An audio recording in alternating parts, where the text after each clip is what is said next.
Hey, on se retrouve enfin pour le vrai tour des ex de 2025. Normalement, je le scinde en 2 vidéos, mais au vu de la matière que j'avais pour celui de Jem Jem, je me suis dit que vous ne m'en voudrez pas si je sortais une grosse vidéo pour clôturer l'année. Comme l'année dernière, je ne vais pas aborder tous les sujets dont on a parlé sur cette chaîne, soit parce que ce n'est pas assez pertinent pour en parler, soit parce que je prévois d'en parler plus tard, ou tout simplement parce qu'il n'y en a pas. Je vous affiche d'ores et déjà toutes les vidéos sur lesquelles je ne reviendrai pas ici à l'écran. Il y a des sujets assez compliqués, dont un très grave, mais je vous mettrai les trigger warnings à l'écran en temps voulu. Comme d'habitude, n'hésitez pas à passer les parties qui ne vous intéressent pas. Bon visionnage!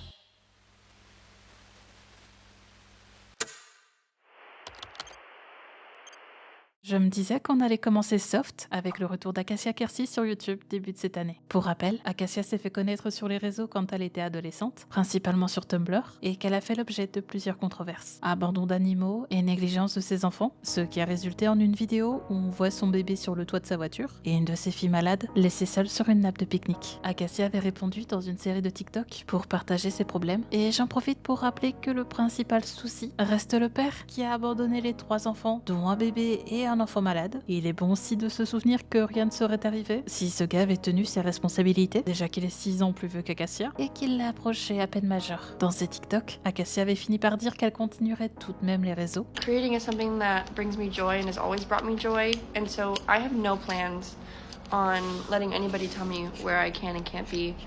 And the internet is a place for everybody, and it is a place for me, and so I will continue to be here. Et c'est ce qu'elle a fait. Elle n'a jamais cessé de produire du contenu vertical, mais c'est le 24 janvier qu'elle reviendra officiellement sur sa chaîne YouTube personnelle avec un tuto maquillage. Okay, I'm googling how to be yourself and not hypercritical. Sa vidéo est posée, on y voit sa chienne Lucy. Acacia échange parfois avec une amie en fond et parle de tout et n'importe quoi. I was watching my old videos from when I was like 13 and 14, and they were like the stupidest thing I've ever seen, but in like the literal best way possible. What I noticed the most is that like I literally didn't care. I cared, but like I also insanely didn't, because I had so many other things going on in my life at that time that I was like, I literally need to have fun to survive.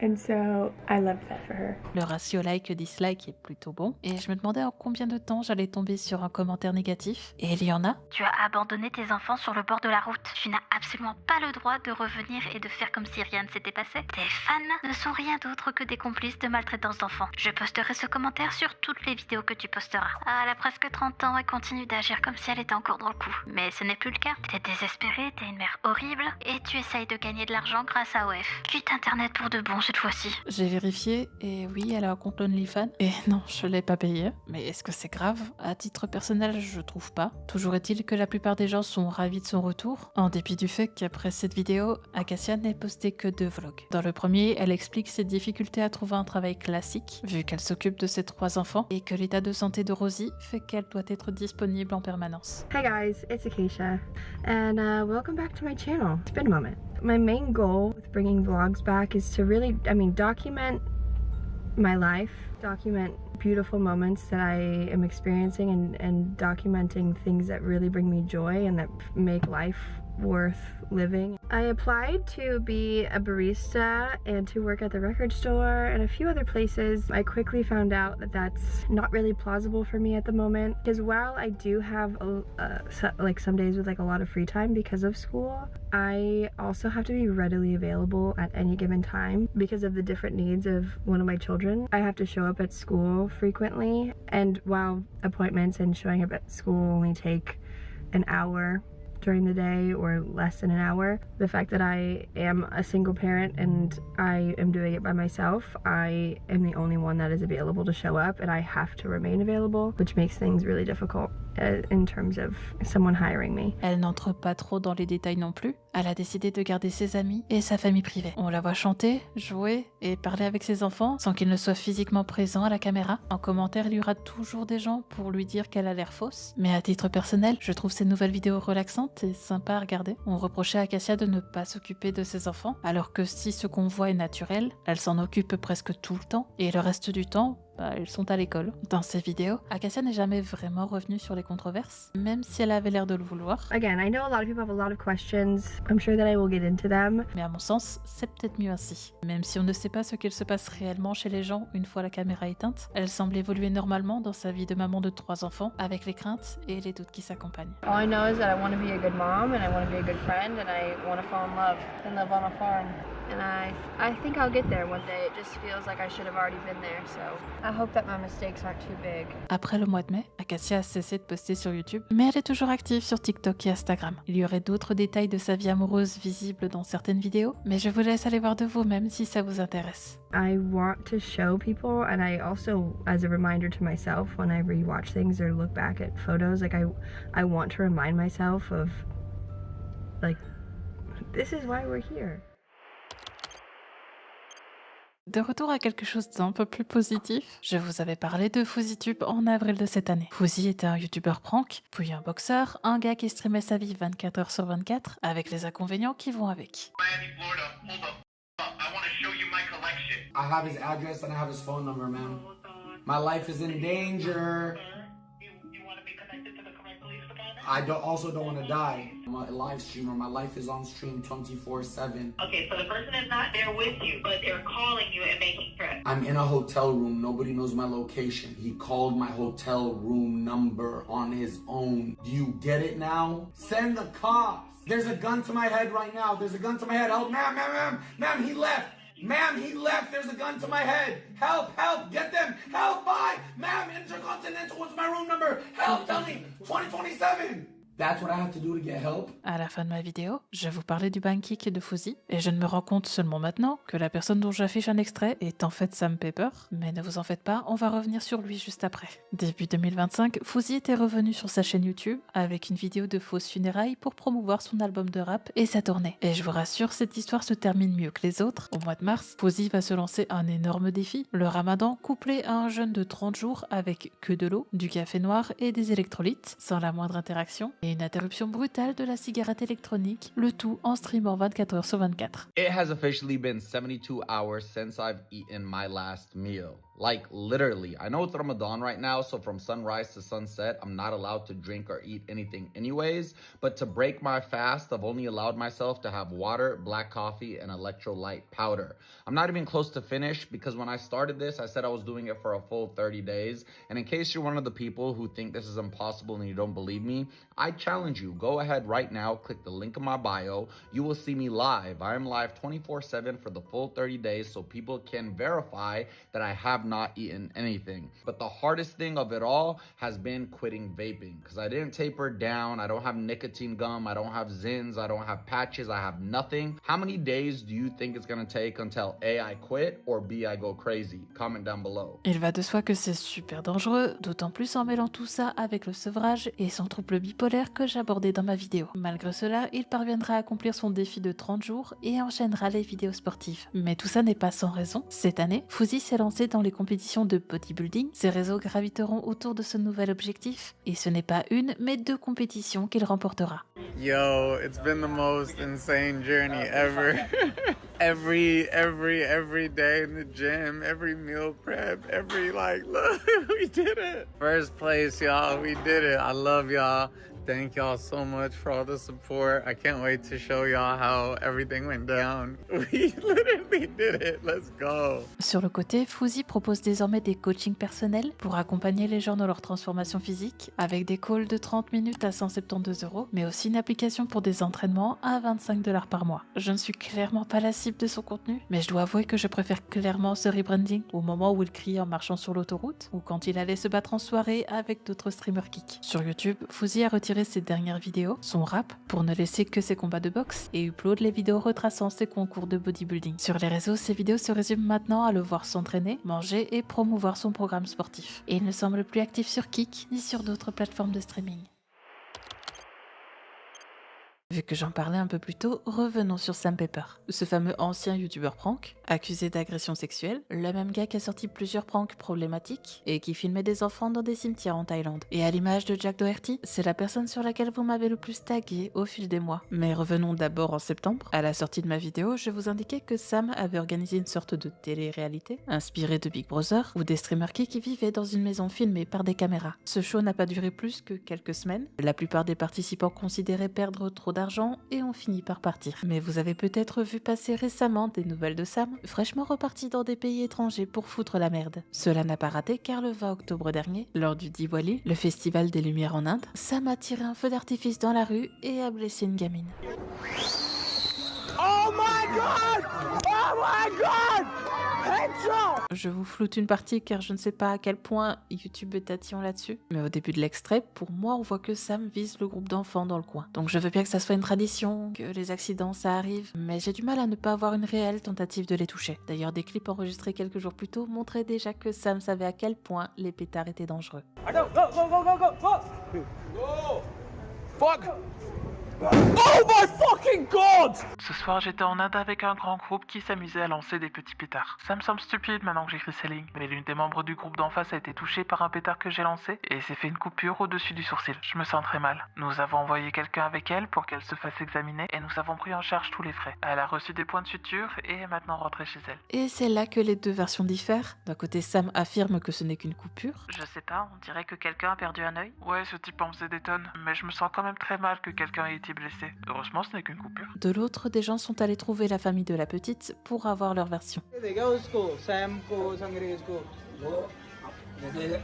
जो बंदे हैं ये काम करते हैं अंग्रेजों का शॉपिंग कराते हैं इनके लिए आया हुआ था वो के बस आग के ऊपर कट लगा उसको ज्यादा चोट नहीं आई हो गए कागज पूरे पड़े मेरे पास एम्स के अभी लड़की आ जाएगी देख लेना आप खुद ही कुछ नहीं देके गए वो हमारे इधर रिक्शा चलाता मेरे La famille affirme que la blessure à l'œil est irréversible, et alors que Sam affirmait leur avoir donné entre 3 000 et 4 000 $ la nuit de l'incident, il aurait donné en réalité 1 200 $ avant de fuir le pays. के अंदर ये पूरा बीच में से ऐसे क्रैक दिख रहा है साफ मना कर दिया कि हमें तो हमारी बेटी का इलाज चाहिए इलाज मिल जाए और तब हो जाए हर नेम इज दीपिका वो अभी स्कूल से आई है बेटा आपकी आंखों में भी दर्द होता है आपको उस दिन का याद है क्या हुआ था आप बता सकते हो India, he fled India and he's saying online that he paid $3,000 or $4,000 to the family. फैमिली ने हमें यही बताया कि उनको 1 लाख रुपए मिले थे बस ऑपरेशन के टाइम एम्स के टाइम और कोई उनसे कोई पैसों का कोई बात नहीं है उन्होंने वादा जरूर करा था कि ये इनकी ट्रीटमेंट करवा देंगे मगर बच्ची की अगर आँख की ट्रीटमेंट अब पॉसिबल नहीं है पूरी आँख उनकी डैमेज हो गई है उन्होंने मेरे को papers दिखाए अपने doctors के. Je vous laisse vous faire votre propre avis sur l'affaire, mais il est bon de savoir qu'une semaine après les faits, Sam était de retour, cette fois au Kenya, pour commencer son petit tour des différents pays d'Afrique. Juste tranquillou quoi. Il a d'ailleurs repris les streams sur YouTube pour continuer de montrer ses conneries sans jamais devoir rendre des comptes. It's about tourists who are coming to India, they're taking people for granted here. They don't even consider us as humans. You can show the poverty of India, you can show the dirtiness of India. Because we are a free country, we don't mind. We're not stopping you. But this is a limit, and you have crossed that limit now.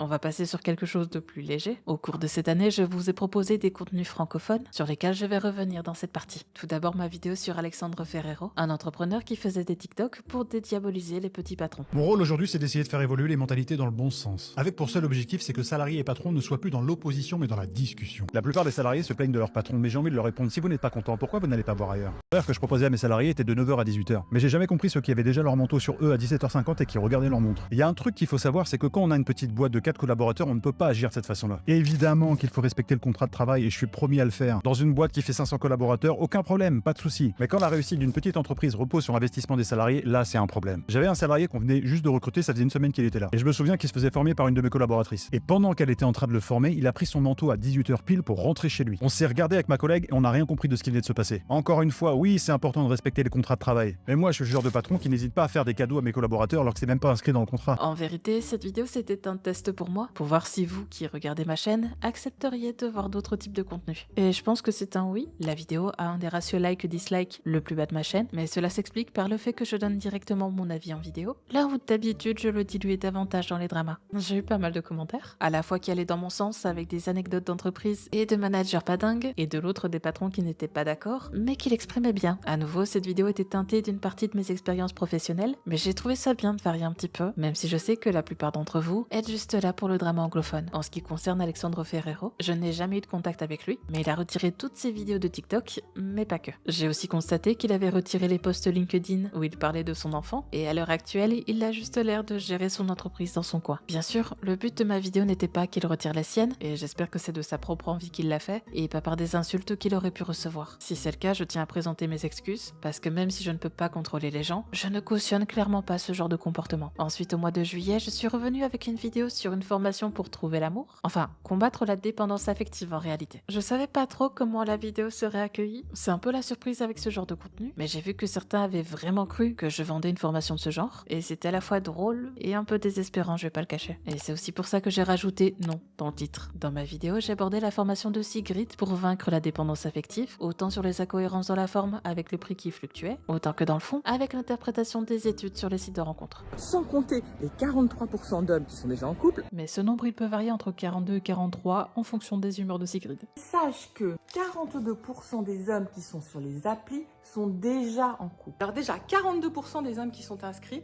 sont là pour trouver mieux que leur partenaire actuel. Tout ça, ce sont des chiffres très sérieux d'une étude de l'IFOP. L'étude IFOP, la voici. Elle date de 2018, basée sur un échantillon de 2012 Français, âgés entre 18 et 69 ans. Mais quand je cherche la donnée de Sigrid, ce n'est pas 42 ou 43, mais 41% d'hommes qui sont sur les applications en étant déjà en couple. En fin de vidéo, je vous affichais mes échanges avec Sigrid au sujet de sa formation. Elle me répondait qu'elle pensait que sa formation avait été arrêtée, car en avril, elle avait limité son activité à son livre et au coaching en visio. En dépit de nos échanges, survenus mi-juin, sa formation est toujours mise en avant en épingle sur son compte Instagram. Mais ce n'est pas tout. J'ai eu la surprise de recevoir un mail automatique m'indiquant qu'ils avaient essayé de me prélever et qu'ils avaient échoué. À savoir que j'avais payé la formation avec une carte virtuelle pour éviter ce genre de déconvenus. Surtout que je pointais dans ma vidéo le fait que le prix variait en fonction de l'endroit qu'on consultait. 147 € pour les 50 premières femmes, puis 250 € pour les autres, et au final 47 € sur le formulaire de paiement, mais sur 3 mois. Sachant que, comme m'indiquait Sigrid par mail, la formation avait été abandonnée à partir d'avril, et donc qu'aucune leçon était à venir. La plateforme a essayé de me prélever 4 fois avant de me fermer l'accès à la formation. Comme je l'ai dit dans ma première vidéo, je ne veux pas qu'on aille la trouver. Je trouve ça juste dommage qu'alors qu'elle reconnaît que la formation n'a pas lieu d'être, qu'elle continue de la laisser en avant sur son compte. Et ce n'est pas une question d'être active ou pas sur Instagram, car il y a quelques semaines, elle postait encore des photos de ses voyages. Ce qui nous amène à la dernière vidéo de cette lignée, celle sur les arnaques Disney sortie le 24 août. Dans celle-ci, je vous présentais des arnaques autour des produits inspirés Disney, et deux en particulier, les chaussures et les verres à pied. Est-ce que vous êtes contents mes kiffeurs? Bon, concernant les chaussures, avant de poster ma vidéo, j'avais écrit au mail contact de Talons de Verre pour leur mentionner le contenu de ma vidéo. Le dropshipping non annoncé, le vol de contenu sur les réseaux sociaux, l'absence de mention légale, les faux avis, etc.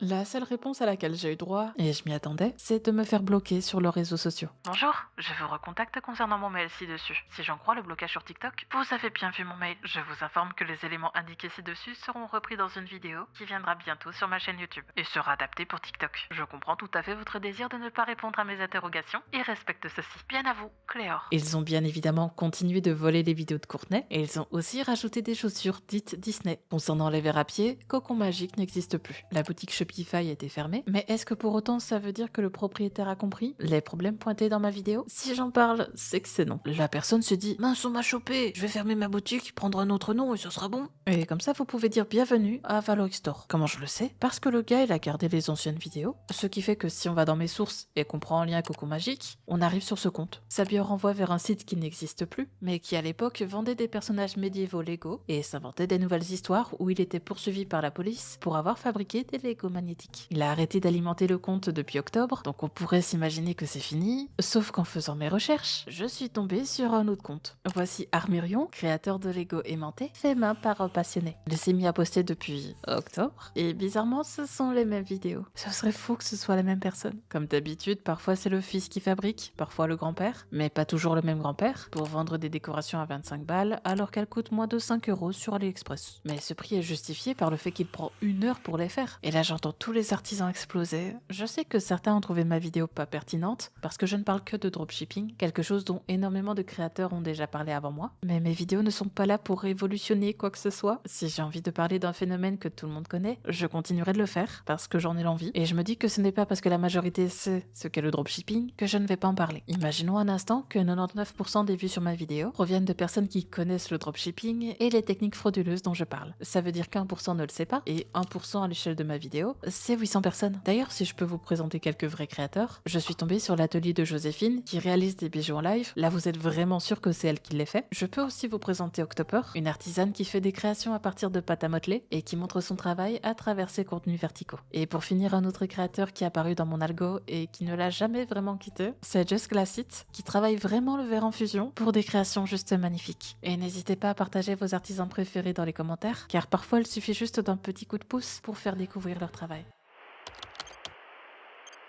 Cette histoire-ci va aller très vite et vous permettre de souffler un peu. Durant l'été 2024, j'avais sorti une trilogie sur l'affaire Illuminati, cette youtubeuse critique qui dénonçait les techniques de grosses entreprises et qui s'est fait call-out pour manipulation envers ses anciens partenaires dans son collectif, mais surtout envers Oz Media, son ex et créateur de contenu. J'étais revenu sur le sujet en décembre passé, en disant qu'Oz et Illuminati avaient entamé une médiation juridique. Pour rappel, c'est elle qui avait attaqué Oz, Wonderstruck et Félix the Kit Kat suite aux vidéos sorties contre elle. Le 1er janvier 2025, Oz Media est revenu sur sa chaîne YouTube avec une vidéo de 30 secondes pour donner des nouvelles de l'affaire. Blair and I have agreed to settle this matter confidentially through mediation. The lawsuit has been dismissed against all parties without any admission of fault by any party. As a part of the non-disclosure agreement, it should be known that Blair will not be sharing her side of the story behind this dispute. Nor will I. No one should contact either of us further about this case or ask us to comment on it, or each other. As I have stated previously, anyone following me should never make threatening remarks to anyone involved in this case in a public or private forum. Le ton donne l'impression qu'il est forcé de la faire, mais cela met définitivement un terme à l'affaire Illuminati. Il semblerait que la médiation ait fonctionné et qu'il puisse enfin aller de l'avant. Et c'est ce que laisse présager son contenu. Si sur sa chaîne principale, Oz n'a publié qu'une vidéo depuis l'annonce, il est très actif sur sa chaîne secondaire où il commente des subreddits. De son côté, Illuminati n'a pas refait surface et continue de perdre des abonnés tous les mois.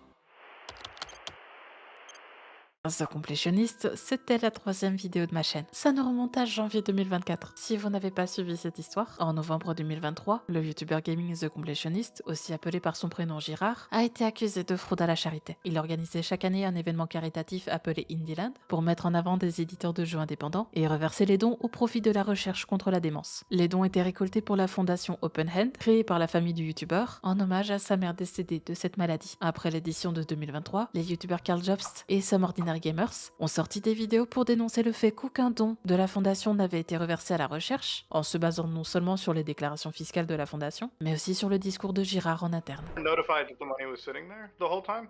I knew it was sitting there at a certain point, and that's what I was made aware in 2021 when the money hadn't moved yet, and that's what made me go, that's not fucking cool. Après cela, la fondation Open Hand avait reversé 600 000 $ à la FTD, une association luttant contre la dégénérescence frontotemporale. Je disais fin d'année passée qu'on n'avait pas encore la déclaration fiscale de la fondation Open Hand pour le confirmer, et je comptais en reparler cette année. Sauf que là où personnellement je m'attendais juste à dire c'est bon, l'argent a été donné, la réalité est bien plus complexe. Le 26 septembre dernier, Girard a posté une vidéo de 45 minutes intitulée « Vous méritez des réponses ». Et avant d'aborder cette vidéo, je rappelle que je ne suis ni comptable ni juriste et qu'il y a une partie sur les statuts de la fondation que je n'aborderai pas. Tout simplement parce que je n'ai pas envie de raconter n'importe quoi. Je ne parlerai que de ce qui est vérifiable de mon côté.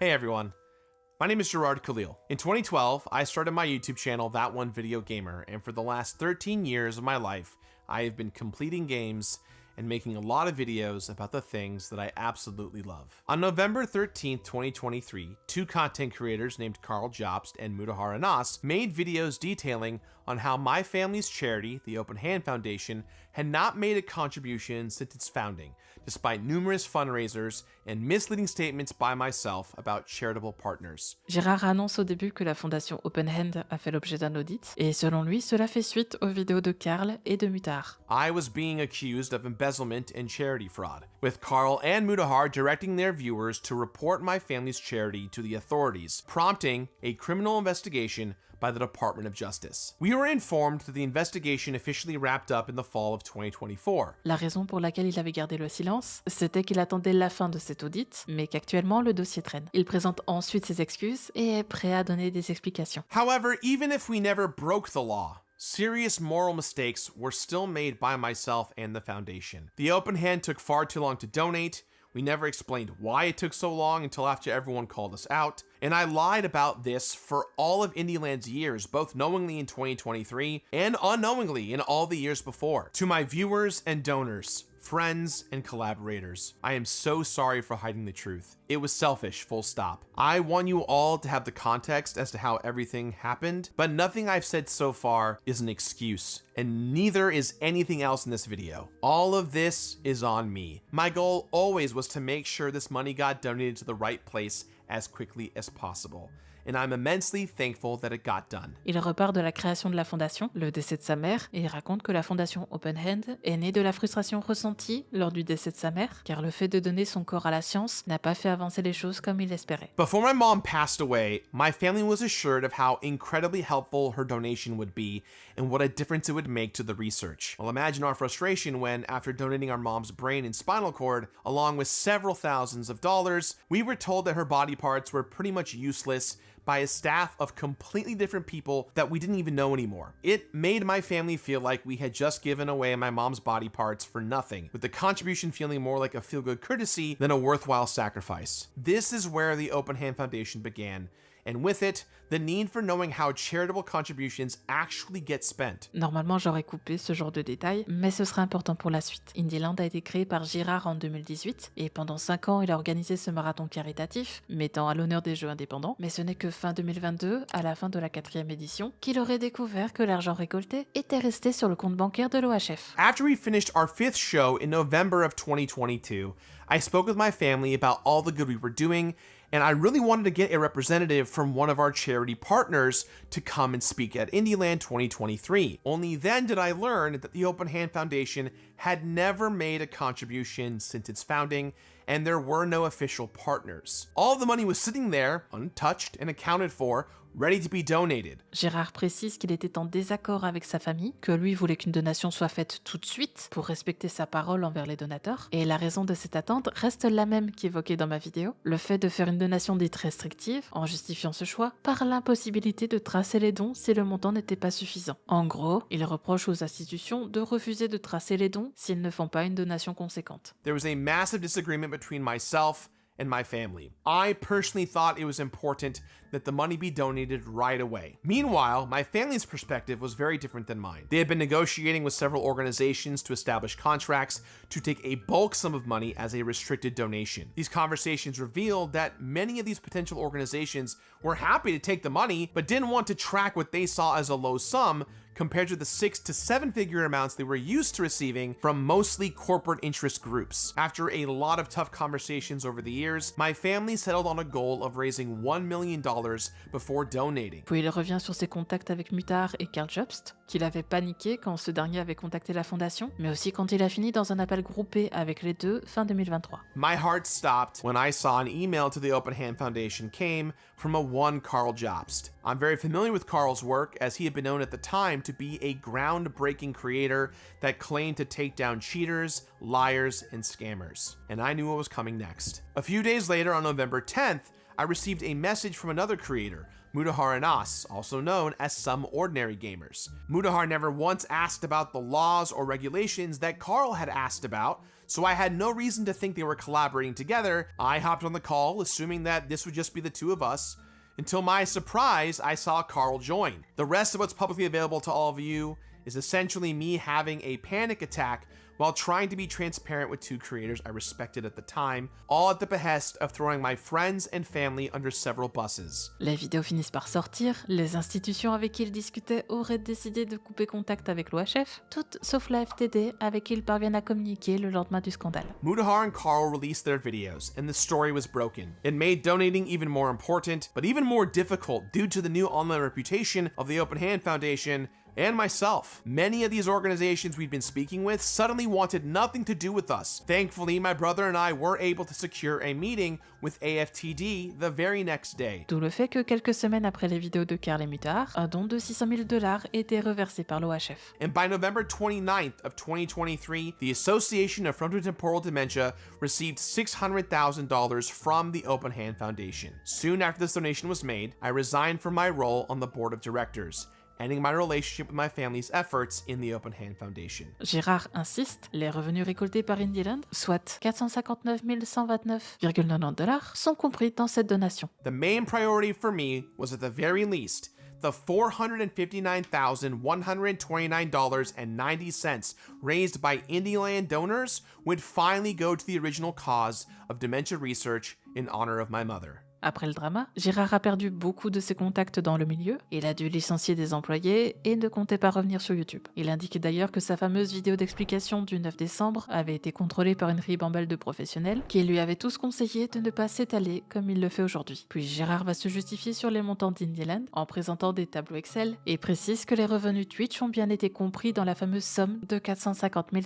During the weeks of Indieland, all bits and subs that we received on the channel were put towards the donation goal throughout the event. I'm sure many of you have seen a lot of clips and memes at this point over the years where I have said we don't touch any bits or subs. Bon, là on est environ à la moitié de sa vidéo, et l'autre moitié va aller assez vite, car c'est juste Gérard qui s'en prend à Mutahar et Carl pour les accuser de rumeurs infondées autour de sa famille. They have inserted themselves into my story whether I like it or not. Both of them have perpetuated and publicized numerous conspiracy theories about myself and my family online, and this has led to irreparable harm to not just myself, but everyone associated with my family, including personal information being leaked, stalking, public harassment, and so much more. One of the conspiracy claims was that my family donated personal funds to cover up the fact that we secretly stole all of the donor money. Both Mutahar and Carl discussed this as not only a legitimate possibility, but as a likely reality, despite the fact that no hard evidence of embezzlement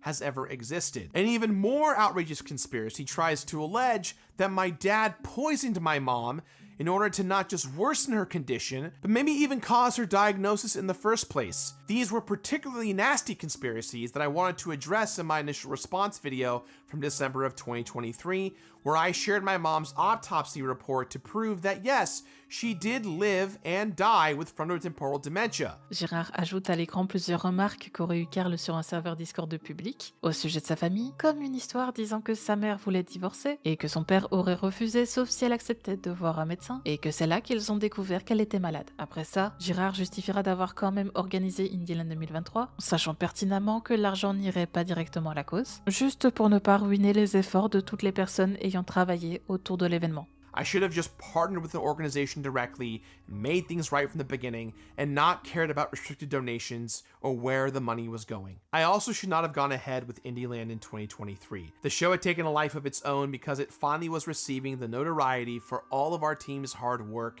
and I did not want to hurt or betray everyone that put their blood, sweat, and tears into the show. This was just as important to indie games as it was to charity, and that added a ton of expectations and pressure. Et pour clôturer, il présentera une nouvelle fois ses excuses envers ses amis et son frère. Le ratio de sa vidéo est positif, même si on est sur 15 000 dislikes, et que les commentaires les plus likés sont négatifs. Et je dois avouer qu'après mon premier visionnage, j'ai trouvé que c'était une bonne réponse. Il avait avoué ses torts, a expliqué pourquoi l'argent n'avait pas été donné, et n'a pas hésité à se mettre en porte-à-faux vis-à-vis de sa famille. Sauf qu'il y a clairement des soucis dans sa vidéo. Et pour vous le raconter, je vais me baser entre autres sur la réponse de Carl, qui dure 4h20. Je vous invite quand même à la regarder si ça vous intéresse, vu qu'il y aborde les questions de statut juridique et de comptabilité, ce que je ne ferai pas ici. Tout d'abord, même si l'histoire de Gérard peut nous toucher, il ne faut pas oublier que selon sa version actuelle, Gérard savait que l'argent récolté lors d'Indieland 2023 n'irait pas financer directement la recherche. All that money goes to dementia research.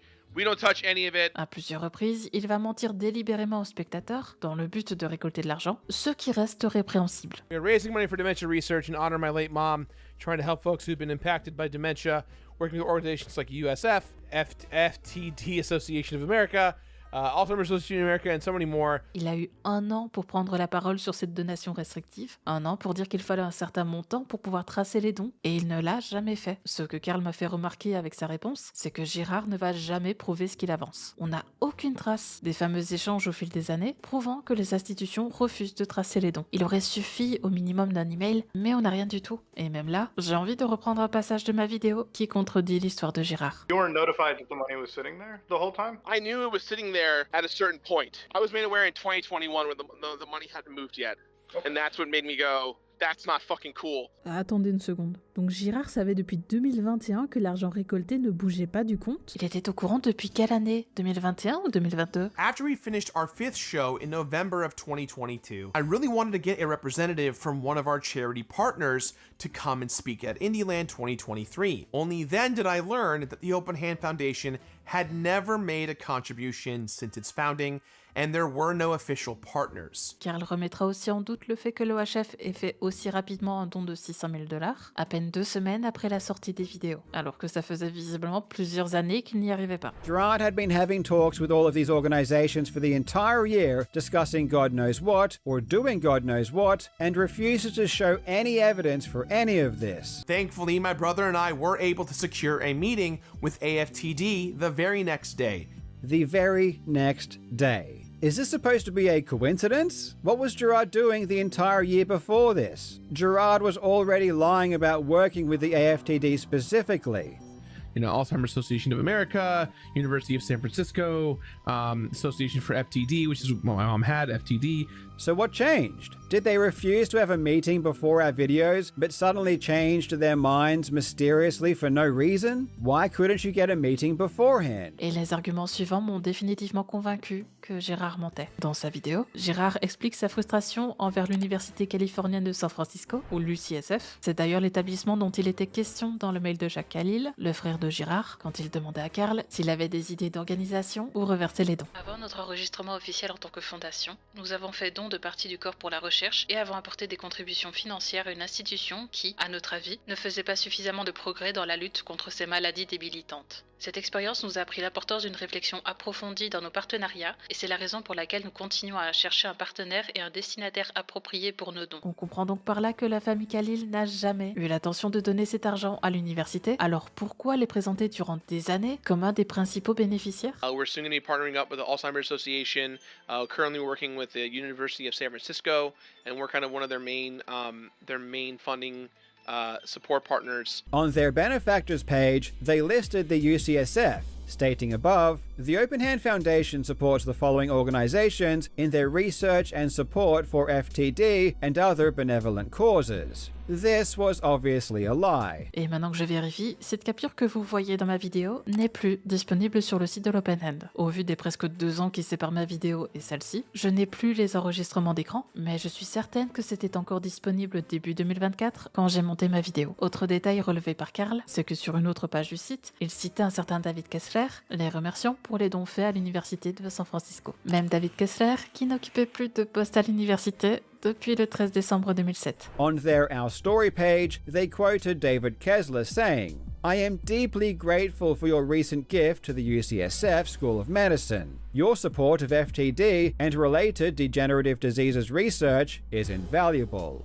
This is funny because not only did the Open Hand never give anything to the UCSF, but this quote is especially misleading because it even says recent gift. And if you all don't remember, David Kessler was fired from the UCSF in 2007. Both the listing of the UCSF on the benefactors page and this quote were total lies. The Open Hand Foundation never gave a single cent to the UCSF. They never worked with the UCSF, and as Gerard states, the Open Hand Foundation was created because of the terrible experience the Khalil family had with the UCSF. Après des recherches plus poussées, David Kessler occupait bien un poste à l'UCSF entre 2003 et 2007, et la fondation Open Hand existe depuis 2003, du moins si on en croit leur page internet. Donc pour moi, se baser uniquement là-dessus ne permet pas de dire qu'ils mentent sur la citation, vu que la famille aurait fait des dons jusqu'en 2013 au décès de la mère. When she passed away in 2013, my family officially launched a charity organization called the Open Hand Foundation, with the mission of raising awareness and money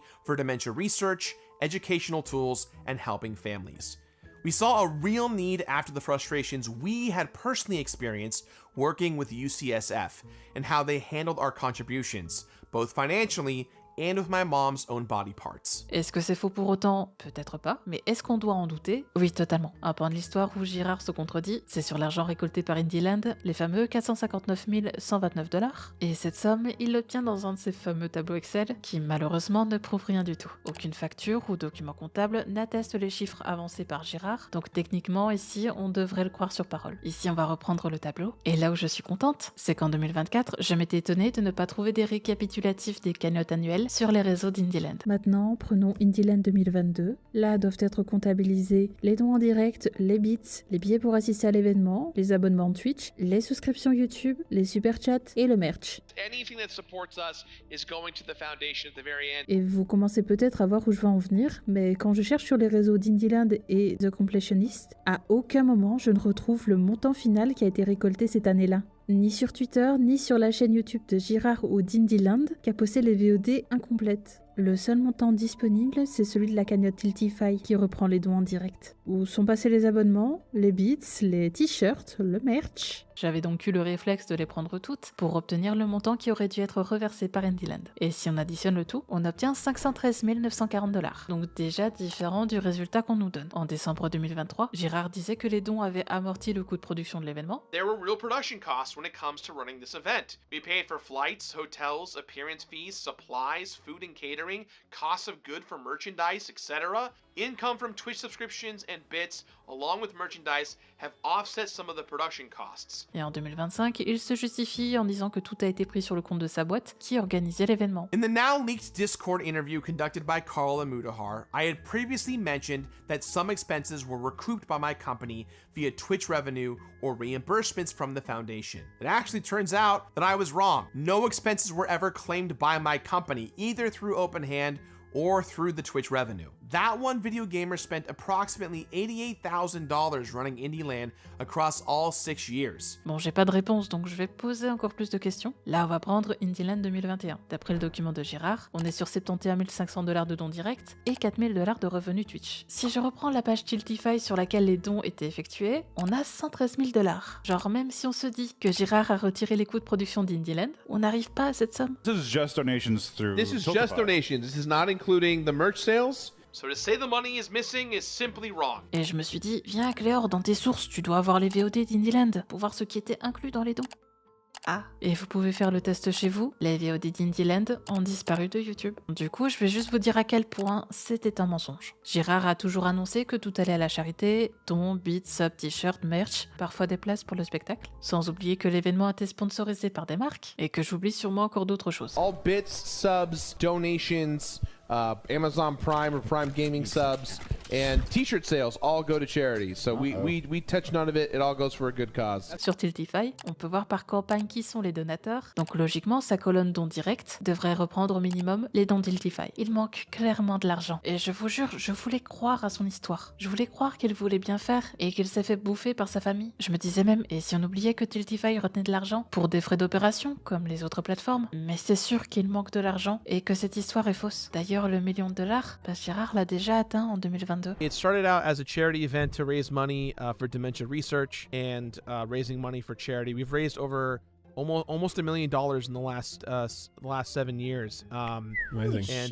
And this year we're doing it in person. Du coup, cette histoire de donation restrictive, pipeau ou pas finalement? Le dernier élément sur lequel je vais revenir, c'est le moment où Girard veut faire passer Karl pour un enfoiré en disant qu'il propage des rumeurs sur sa famille. Déjà, peu importe les circonstances, je trouve ça pas ouf d'avoir parlé de ça sur un serveur Discord en public, car elle a présenté ses excuses pour certains messages déplacés dans sa réponse. Par contre, il se défend sur les captures montrées à l'écran. Son message sur le divorce des parents de Girard n'aurait rien à voir avec une théorie du complot et sortirait en réalité de la bouche de Girard lui-même. In 2017, Girard did a talk for Story Collider. I'm going to play his talk and to leave my Discord messages on screen, so you can see that this isn't me entertaining a conspiracy theory, this is me paraphrasing Girard's own story.